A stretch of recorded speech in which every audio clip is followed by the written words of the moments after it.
বানাইতাম না ভিডিও বানাইলে বলে করে কি জানি হয়ে যায় ইজ্জত বলে জায়গা মানুষের আর ভিডিওটাই বানাইতাম না এটা না যে একটা বাপ জোড়া লইছেন না হ্যাঁ আইনে আমার বাইক থেকে হুন মেরে আনাইছেন বেয়াই আয়ুন একটা আলাপ আছে আইলাম অনাম করলাম তো আইসিসিতে তো দুই সাইডে ভিডিও বানাই আইনে পাবলিকের লেগিয়া মানে পাবলিকে দেখে আঙ্গর বালা পা দেখে পাবলিকে আঙ্গর পাতা ক হেডার লেগে মানে হইলা গেছে কাজ তার ভিডিও করতো না গাইস আইনে রে কইনি কি প্রবলেমটা ভিডিও করতো না আর তোমার কি প্রবলেমটা কইনি কি করতাম ভিডিও বানায়া ভিডিও বানাইলে বলে খালি আনজারুল্লাহ শাফি নকুড়ি বাজার বাইরে লয়ে গেছে আমার বস্তি তখন শুরু হয়ে গেছে শুরুতে উঠছে যে আনজারুল্লাহ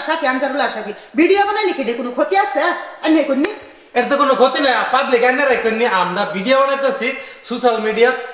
সামনে আমরা দুইজন তাই ক্যামেরাম্যান পাশাতে যে কেউ হোক ক্যামেরাম্যান তো থাকে না লগে তাই আপনারা কোনো নেগেটিভ ধরুন না যান আমরা সারা জীবন ভিডিও বানায় যাই ইনশাল্লাহ সারা জীবন এরকম বন্ধুত্ব থাকবো সবাই খালি অল্প সাপোর্ট করে যাবেন ভিডিওটা কিভাবে বানাইতাম মন দিলাম নেই ভালো নাই লেগে ভিডিও আর বানাইতাম না বাদ দিলাম রাখ